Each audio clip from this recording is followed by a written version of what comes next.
Que el coronavirus ha significado un revulsivo interior y exterior para todos.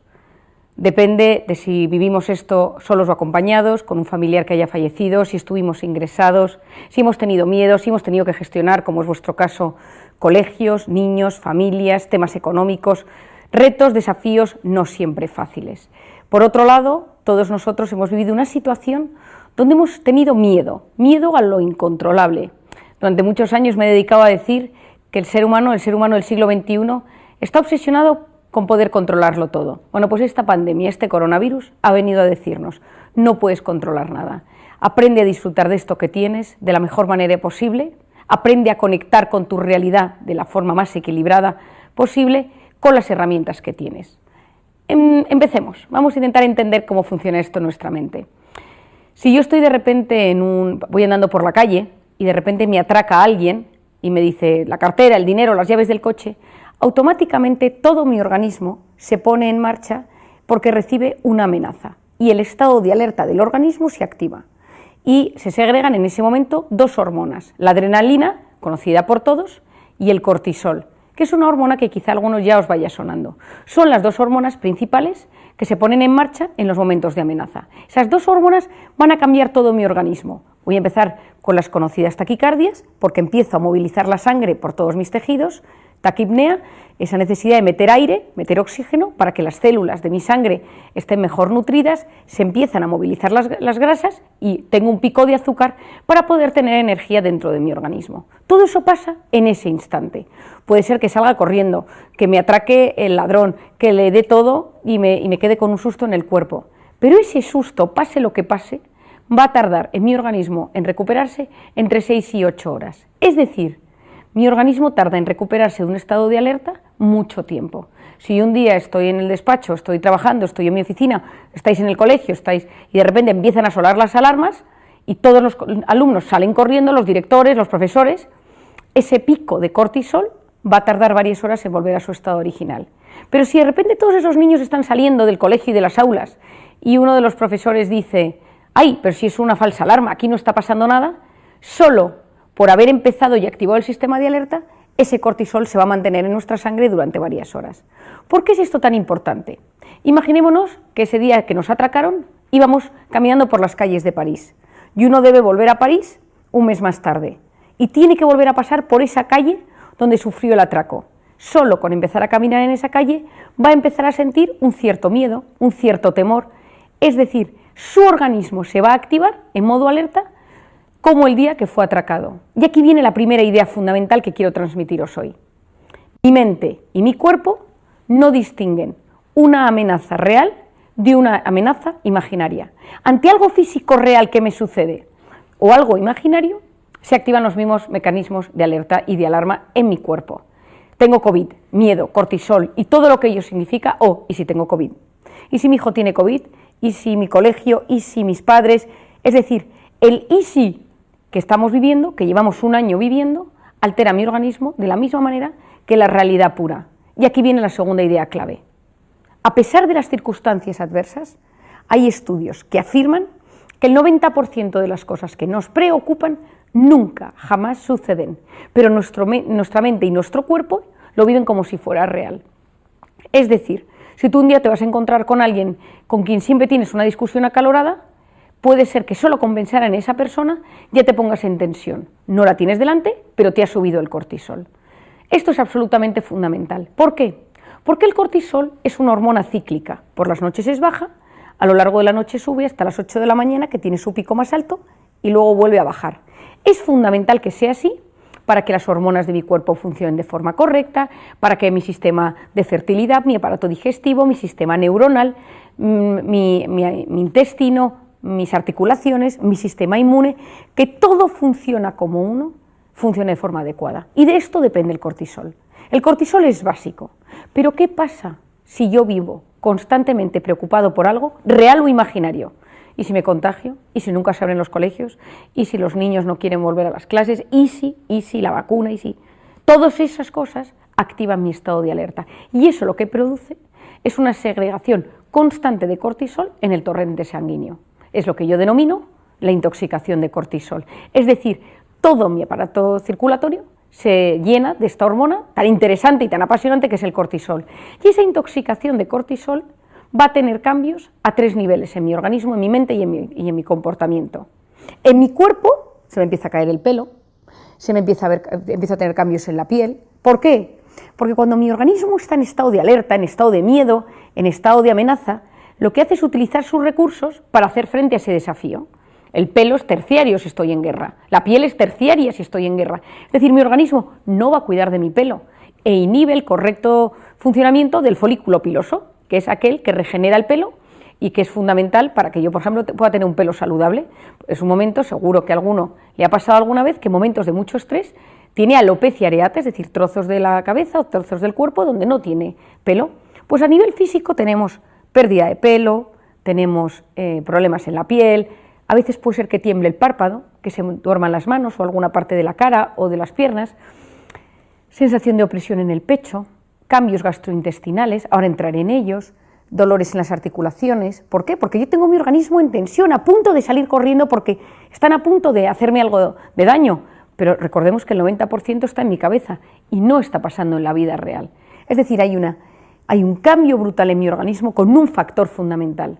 El cortisol, los corticoides, los corticosteroides, todo ello son potentes antiinflamatorios, pero cuando mi organismo está constantemente estimulando el cortisol, hay como un desgaste. Es un tema bastante complejo, pero de forma sencilla es como que se produce una desconexión entre el sistema inmune, el cortisol y la inflamación de mi cuerpo.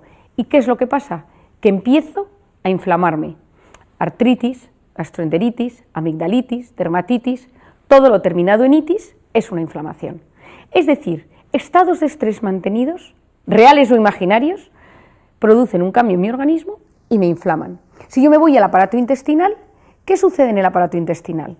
El aparato intestinal tiene la pared del tubo, dentro hay vellosidades, la microbiota, pero cuando yo estoy en un estado de estrés, ¿qué no le ha pasado? Que de repente tiene una diarrea, un cuadro de estreñimiento, empieza el cortisol a modificar la microbiota. La microbiota son las bacterias, el conjunto de microorganismos buenos y malos que poblan todo el tema del aparato intestinal. Si se modifican, la digestión será peor, habrá fermentación, la fermentación genera gases, esos hinchazones abdominales, y a veces esto llega a generar unas erosiones en la pared o úlceras en la pared del intestino, y eso lo que lleva es pues, a una colitis, inflamación del colon, ulcerosa.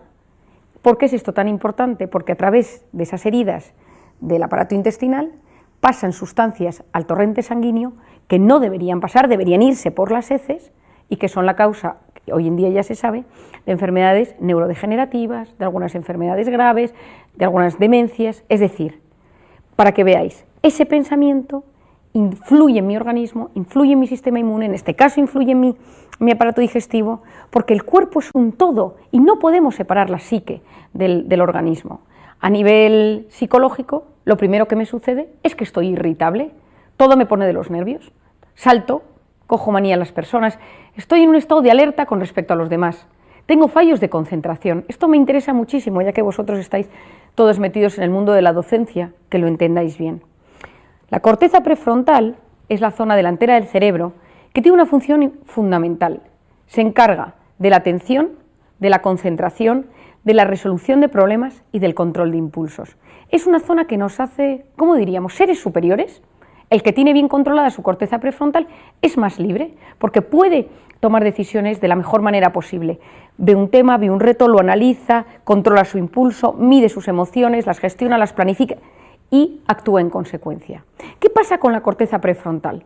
Esto es importantísimo para vosotros. Cuando un bebé nace es profundamente inmadura y la madurez del cerebro va de atrás hacia adelante. En las niñas madura antes que en los chicos, como todos vosotros habréis podido observar en vuestras aulas. ¿Qué sucede? Que esa corteza prefrontal es básica para la atención, es básica para concentrarme, es básica para muchísimos aspectos de la vida. Pero cuando yo estoy estresado, cuando yo estoy con miedo, cuando he activado la amígdala, cuando tengo el cortisol elevado, automáticamente la corteza prefrontal se desactiva. ¿Quién no se ha dado cuenta en alguna ocasión de su vida que está con miedo, que está con angustia y no se concentra, no se entera de lo que lee? Escucha una conversación, pero no la está escuchando. Es como que superficialmente capta algo, pero no puede captar en profundidad. Porque cuando esa corteza prefrontal se desactiva y deja de funcionar, El cerebro no se entera de las cosas. Os voy a dar un ejemplo relacionado con la pandemia para que lo entendáis. En la pandemia tuvimos todos miedo, unos más, otros menos. Yo, en mi caso particular, tuve mucho miedo en marzo y abril. En primer marzo y abril estaba embarazada de un bebé de 8 meses y yo era positivo de COVID y no se sabía si las embarazadas podían perder al bebé, las consecuencias que podía tener en su organismo, y fue un momento de muchísima tensión. Cada uno de nosotros, a nivel mundial, ha tenido miedo en algún momento, unos más tiempo y otros menos tiempo, pero todo el mundo ha pasado por una situación, en algún momento de vértigo, porque alguien cercano tuvo COVID, porque uno lo tuvo, porque se sintió solo, porque se aisló, porque se confinó, por miedo en su trabajo, en su empresa, en gente que le ha llamado, en ir viendo las desgracias en el mundo, en observar las noticias a través de la televisión o los medios o las redes sociales. Es decir, todos nosotros hemos pasado una situación de miedo en algún momento. ¿Y qué sucedió? Que uno obedecía. Es decir, había momentos, y aquí no quiero meter ningún tipo de ideología, política, simplemente es un análisis. Cuando uno tiene miedo, obedece. No sabemos si con sentido o sin sentido. Me refiero a mascarillas, toques de queda, daba igual. Uno obedecía, cegado sin reflexionar, cualquier cosa que le decían. Ahora se puede salir, ahora no se puede salir, ahora se puede viajar, ahora no se puede viajar. Ahora 4 personas, 6, 8, 10 en España, a diferencia de Latinoamérica, no conozco exactamente todos los países, pero tengo pacientes de muchos de esos lugares. Las condiciones creo que no son tan sumamente duras como en España, ¿no? En España los 2 meses claves de confinamiento fueron absolutamente terribles. Cuando uno no sabe y cuando uno tiene miedo, uno no razona y uno se deja llevar por lo que dicen los demás, por lo que dicen. Yo conozco gente bastante inteligente, con bastante capacidad de discernimiento, que ha hecho cosas rarísimas durante la pandemia para evitar contagiarse, porque ha recibido un WhatsApp de estos reenviados en múltiples ocasiones y se ha ido a comprar algo o ha pedido por internet algo sin contrastarlo con nadie. ¿Por qué? Porque ese estado de miedo hace que uno no razone, amígdala hiperactivada, corteza prefrontal no funciona y por lo tanto me dejo llevar por un impulso, por una noticia o por algo que aparentemente no tiene mucho sentido. Esa intoxicación de cortisol es básica, porque uno de los grandes problemas que yo estoy observando como secuelas del COVID es fallos de atención, fallos de concentración, a la gente le cuesta muchísimo reflexionar, profundizar en los temas. Hay esto es propio de los estados de miedo y muchas personas puede ser que a vosotros mismos os haya sucedido. ¿Qué más sucede? Problemas de irritabilidad, problemas de concentración, problemas de memoria. Si a alguno le pasa, quiero que entienda por qué le está sucediendo esto. El hipocampo es una zona del cerebro que se encarga de guardar los recuerdos sobre todo del corto plazo, con un gran componente emocional. Está rodeado, es muy sensible al cortisol. Si uno pienso en un examen y está muy agobiado por el examen y tiene tal tensión por el examen que puede ser que se sepa la materia, pero en el momento que tiene que redactarla se bloquee. Y ese famoso se quedó en blanco, no sé si se dice así en Latinoamérica, pero en España se dice se quedó en blanco, es decir, ya no se lo sabe, no es capaz de redactar nada. Esto significa que en ese momento el hipocampo se ha bloqueado por un exceso de cortisol. Bueno, pues uno de los temas que tiene vivir en un estado de miedo durante meses es que nuestro hipocampo está más dañado y por lo tanto están existiendo problemas de muchas personas que dicen, ayer justo comía con un buen amigo mexicano que me decía, Marian, he perdido la memoria, o sea, no me acuerdo de cosas básicas y de repente estoy con alguien y digo, ¿cómo se llamaba su esposo? ¿O cómo se llamaba su hijo? ¿O en qué trabajaba? Esto es algo, no digo que bueno, pero cuando uno lo entiende, uno se siente aliviado. Yo tengo un lema que repito muchísimas veces que es, comprender es aliviar. Cuando uno se comprende, se siente aliviado. Cuando uno no comprende cómo funciona su organismo, va en la carrera, van sucediendo cosas y son las circunstancias las que nos dominan y nosotros no somos los que tomamos las riendas de nuestra vida. Por eso yo insisto muchísimo en entender cómo funcionamos. Por lo tanto, a nivel físico, que ya lo hemos dicho, a nivel psicológico, irritabilidad, fallos de memoria, fallos de concentración y tristeza. Muchas, y esta es una cosa súper importante, muchas depresiones provienen de estados de alerta permanentes. Muchas tristezas patológicas provienen de vivir en un estado de amenaza, en un estado de preocupación constante a lo largo de mucho tiempo. Hay veces que esto es fisiológico, es decir, imaginémonos que, como estamos hablando a colegios, uno dice, voy a montar un nuevo colegio en Colombia, por ejemplo, y lo monta, lo construye, lo consigue, alcanza a tener la financiación para pagar todo y de repente por fin lo abre y cuando han pasado 2 semanas de la apertura del colegio, el que lo ha montado, el que lo ha dirigido dice, estoy agotado, estoy triste. no me ilusiona mi trabajo, pero que después de todo lo que he luchado por conseguir esto, ¿cómo es posible que yo no lo esté disfrutando? Bueno, estado de estrés mantenido, ha llegado tu cerebro y de repente dice, apatía. Esto no es preocupante en el sentido que es fisiológico, pero si se mantiene en el tiempo, si uno nota que los pensamientos son intrusivos, muy negativos, muy obsesivos, los pensamientos son a veces incluso de ideas de hacerse daño, y esto lo digo porque hay veces que a la gente le cuesta reconocerlo, ahí hay que pedir ayuda. Es decir, hay una parte que es normal, cuando uno lucha contra algo o por algo durante mucho tiempo, eso te agota, te afecta, pero si esto ves que ya te hace tener unos pensamientos muy negativos que te perjudican en tu día a día, es buen momento de pedir ayuda. Y finalmente, a nivel del comportamiento, un estado de estrés mantenido genera aislamiento, uno no quiere ver a la gente, le cuesta disfrutar, y ya en el caso que nos concierne, lo que ha sucedido es, bueno, en España se denominó, y supongo que en Latinoamérica, el síndrome de la cabaña. Es decir, cuando en España se abrieron las puertas y se dijo, ya se puede salir a la calle, ¿qué sucedió? Que hubo gente que no salió, y a día de hoy, estamos en 2021, en el último trimestre del 2021, todavía existe gente que no sale a la calle, que sale a lo mínimo imprescindible, pero que no quiere salir. ¿Por qué? Porque su lugar de confort es su casa. Esos estados de aislamiento son terribles para el cerebro. Por lo tanto, tenemos nuestro diagnóstico. Estado inflamatorio de la mente de muchísimas personas a nivel mundial. Sistemas inmunes debilitados, encima con un virus que está rondando. ¿Qué podemos hacer para gestionar esta situación? Lo primero de todo es ser conscientes de cómo estamos a día de hoy. Y yo aquí hago dos preguntas. Me encantaría que las apuntarais y que luego en un momento dado que tengáis tiempo las penséis. ¿Qué ha significado el coronavirus para mí? Y a día de hoy, ¿qué he aprendido de ello? ¿Qué significado es viendo en el pasado? ¿Qué he aprendido mirando hacia el futuro? ¿Por qué? Porque a todos nos ha enseñado algo. Que no disfrutábamos de las cosas pequeñas, que dábamos todo por hecho, que necesitábamos controlarlo todo, no valorábamos las relaciones humanas. Es decir, el ser humano es un ser sociable por naturaleza. Necesita vivir en sociedad, necesita sentirse querido, necesita sentirse apoyado, sonreído por los demás, ¿no? Y entonces esa sonrisa que recibimos por la calle. ¿Y por qué os digo esto? Y esto lo enlazo, y tengo la alegría de poder comunicaros que mañana, 25 de agosto, sale mi segundo libro, Encuentra tu persona vitamina, que saldrá en Latinoamérica en unos meses, pero ya tenéis mucha información y os va a gustar, porque al igual que el primer libro trató del cortisol, en el segundo libro me enfoco en la oxitocina. Y dejadme que os explique por qué decidí hablar sobre este tema, para que entendáis cómo esto nos puede ayudar con la pandemia. Yo había oído hablar de la oxitocina como médico, que era la hormona del parto y de la lactancia, y hasta ahí quedaban mis conocimientos, hasta hace unos años. Sabía que era una hormona que se estaba estudiando para otros aspectos, pero ahí me quedé. Había dado a luz a mi tercer hijo, y le estaba yo criando, y esa tarde le había dejado de dar de comer y me fui a un congreso de un fármaco nuevo de psiquiatría que presentaban en Madrid. Agarré el coche, me fui al centro de Madrid, a un sitio donde hay un parking horrible, donde uno tiene que ir al subterráneo, cuesta mucho aparcar y no es mi aparcamiento preferido de Madrid.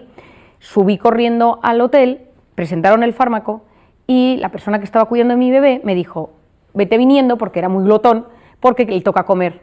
Y entonces bajé de vuelta al aparcamiento y cuando me estaba acercando a mi coche, un chico con una pinta regular me dijo, dame las llaves, y me empezó a gritar, llamó a otro tipo, y yo tengo un coche pequeñito, un coche rojo pequeñito que tiene muchísimos años, pero al lado había un coche espectacular, y yo creo que debió pensar, me había puesto unos tacones, iba con un abrigo bonito, yo creo que debió pensar que yo era la dueña de ese coche, y le dije, no, ese no es mi coche, y entonces vino hacia mí, y yo en ese momento supe que me estaba subiendo el cortisol, que la taquipnea, que la taquicardia, yo era plenamente consciente del cambio en mi organismo, pero tenía un miedo horrible. Me subí al coche, a mi pequeño cochecito, arranqué, un tío en moto me empezó a seguir, esto parece como de película, y cuando salía yo por el parking, llena de miedo, llamé a mi marido corriendo y le dije, me han atracado, pero no podía ni respirar ni hablar, y mi marido me preguntaba, ¿pero estás bien? ¿Pero te ha pasado algo? Y yo no me había pasado nada, pero tenía un miedo en el cuerpo horrible.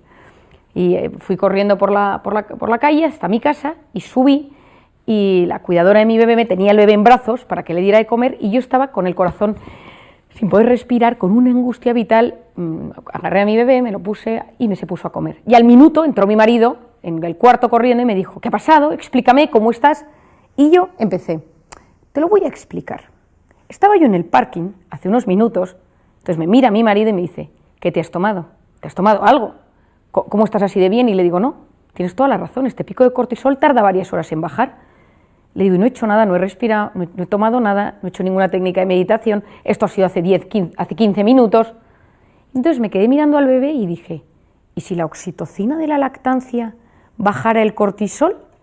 Y en cuanto terminó de comer el pequeño, me metí en internet, me metí en una página que tengo de temas científicos y empecé a observar que había muchísimos estudios sobre la oxitocina y el cortisol. Y estos 2 años me he dedicado a investigar la oxitocina. ¿Por qué?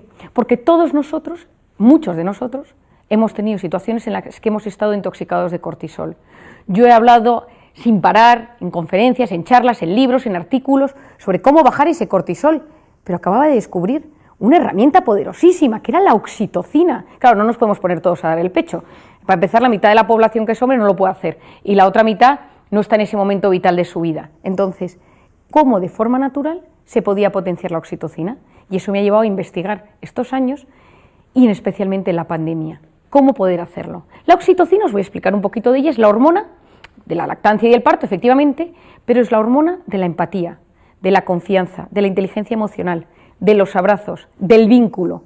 Es decir, es la hormona que se pone en marcha cuando yo de repente estoy estresado, viene alguien y me regala una sonrisa y me dice, todo va a salir bien. Y en ese momento de alivio lo que ha sucedido es que se ha activado la oxitocina.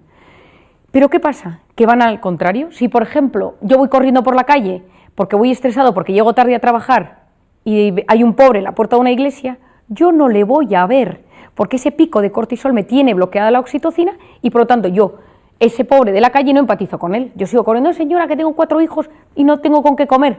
No le veo. Cuando uno está intoxicado de cortisol, no conecta con las emociones de los demás, porque fisiológicamente es así. Y esto es clave, porque en un momento de miedo, todas las cosas con las que podemos estimular la oxitocina o estaban prohibidas o no se podían conseguir, menos las mascotas, que por si hay algún amante de los perros o de los gatos o de algún animal, porque me pareció muy interesante darme cuenta que durante la pandemia, gente con mascota lo pasaba menos mal que la gente que estaba ahí, que no tenía una compañía. Y hay estudios que explican que cuando una persona ve su perrito, abraza a su gato, acaricia, automáticamente tiene un pico de oxitocina. Nosotros, yo ahora quiero defender la oxitocina, es la hormona de los abrazos. Y claro, me diréis, pero vamos a ver, Marian, ¿cómo vamos a abrazarnos en un momento donde está prohibido abrazarse? Efectivamente, pero tenemos que saber que el máximo exponente y la persona máxima difusora del tema de la oxitocina a nivel mundial es Paul Zak, un neuroeconomista americano que tiene un libro que se llama La molécula de la felicidad, que trata y ha hecho todas sus investigaciones de la oxitocina. Y él dice que el ser humano necesita de media 8 abrazos al día. Bueno, pues yo durante la pandemia, en pleno confinamiento, decía, con tu persona burbuja, abrázale 8 veces al día. Ya que no podemos irnos abrazando por la calle, la persona que tengas que sea de tu núcleo más cercano, pues a esa persona intenta abrazarla, tocarla, porque no tocarse es nefasto para el organismo. El ser humano necesita ser tocado. De hecho, y esto ya lo explico en el libro de forma mucho más detallada, se sabe que cuando un bebé nace, lo que más necesita es que sus receptores de oxitocina se activen, porque eso automáticamente genera vínculo, genera paz y potencia el sistema inmune. Ahora mismo, si hay algo que queremos todos, aparte de estar bien físicamente y de la cabeza, es potenciar nuestro sistema inmune. Y sabemos que con la oxitocina lo podemos conseguir. Cantar, recibir un masaje, dar un abrazo, con comillas, digo lo de darse un abrazo, sonreír a otra persona con la distancia. La mascarilla nos ha hecho mucho daño porque las neuronas espejo no han funcionado. Nosotros necesitamos vernos las caras, empatizar con el de enfrente, verle triste, verle contento, ver cómo se siente. Ahora en los sitios, en los países donde podáis, que la gente sonría, porque eso generalmente cambia el organismo, modifica el riego de sangre en la corteza prefrontal, que ya os he dicho que es básica para nuestro organismo. Por lo tanto, ¿cómo bajamos ese cortisol? Aparte de estimular profundamente la oxitocina, el ejercicio. El ejercicio es básico, porque cuando hacemos ejercicio activamos una sustancia que no quiero que nadie se acuerde del nombre, que se denomina BDNF, factor neurotrófico derivado del cerebro, que mejora nuestra capacidad de entender, de comprender, de memorizar, básica para el organismo. El ejercicio es buenísimo porque libera cortisol y cualquiera que lo haya hecho lo sabe. La segunda es la voz interior, es decir, que nuestra voz interior sirva para apoyarnos y no para hundirnos. Cuidado con el autoboicot que nos lleva a fracasar antes de haber empezado algo. Todos nosotros tenemos una voz que va comentando la jugada. Has engordado, tu jefe no te hace caso, tu suegra está insoportable, tu hijo es un lento, eres un pesado, tú eres culpable, no lo vas a conseguir. Esa voz tiene un impacto directo en nuestras células, en nuestro sistema inmune y en nuestros genes en tiempo real. Muchas veces, esto lo explico con mucho detalle en el libro, pero esto muchas veces cuesta desactivarlo. En mi primer libro yo hablaba mucho de esa voz interior hay que educarla, pero mucha gente me decía, ¿de dónde viene esa voz? En el segundo libro busqué la respuesta que más me convencía a ello y diseñé un algoritmo, un dibujo que se llama la grabadora. Y es como nuestra infancia y nuestros recuerdos han tenido un impacto brutal en la voz interior en la edad adulta y cómo identificarlo y cómo hacer frente a ello. Lo tercero es rodearnos de personas vitamina. Las personas vitamina son aquellas personas con las que estás 5 o 10 minutos y automáticamente potencian tu sistema inmune. La persona vitamina es aquella con la que estás un rato y mejoras. Da igual que haga un año que no la ves que 10 minutos. Y las personas tóxicas son aquellas que nos intoxican de cortisol. Nadie es tóxico de por sí, pero hay personas que nos producen una subida de cortisol y nos intoxican de esa hormona y nos enferman. Por eso, y esto también lo explico con mucho detalle en este libro, por eso es tan importante gestionar las personas tóxicas.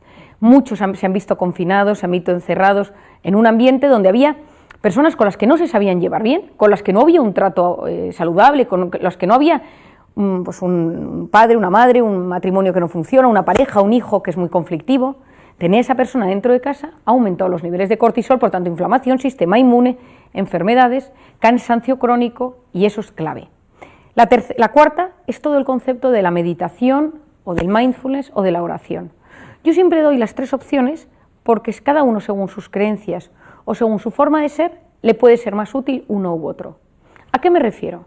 El mindfulness es la atención plena en el momento presente con técnicas de respiración. La meditación está más enfocada según cómo cada cual lo pueda hacer. La oración es las personas que tienen una creencia sobre un ser superior. Y cualquiera de estas 3 bien enfocadas son muy útiles y muy saludables para el organismo. Yo me acuerdo hace unos años trabajando en un hospital en Londres, que le pregunté al jefe, al que más sabía de temas de mindfulness, y me dijo, todo funciona siempre y cuando haya 2 actitudes, aceptación y abandono. Las personas que son creyentes tienen esta suerte de poder creer en un ser superior que les quiere, pero hay un montón de técnicas que nos ayudan a conectar con la respiración, con nosotros mismos y frenar el cúmulo de cosas. Hay que tener cuidado, yo suelo recomendar sobre todo mindfulness, meditación o oración para lo que lo necesite. Hay otras técnicas que no me convencen tanto porque he visto a veces efectos perjudiciales en las personas. Y para mí lo más importante es que el ser humano aprenda a salir de su estado de alerta y entre en su estado de recuperación. Esto en medicina, en psiquiatría, en psicología, en medicina interna, en fisiología, en biología se denomina sistema nervioso simpático, cortisol, estado de alerta, sistema nervioso parasimpático.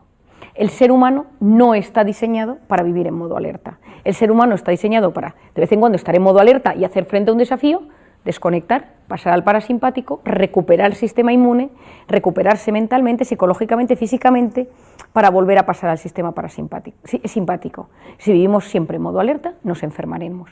Siempre, siempre, porque nuestro cuerpo, nuestro organismo y nuestra mente no aguantan vivir en guerra, vivir en batalla real o imaginaria constantemente. Y finalmente la alimentación. La alimentación es muy útil. Las dietas hoy en día son múltiples y hay miles de teorías. Hay dietas antiinflamatorias que son muy poderosas para estos casos. Yo, en personas que han pasado situaciones de mucho estrés, que han atravesado el COVID, que se notan hinchadas, inflamadas, yo les recomiendo dietas antiinflamatorias y soy una fiel defensora, y esto lo sabe mucha gente, del omega 3 y de los probióticos. El omega 3 desinflama, potencia la red neuronal, mejora las arterias, y por el otro lado los probióticos, tomados en el momento adecuado y los que son correctos, nos regulan nuestro aparato intestinal.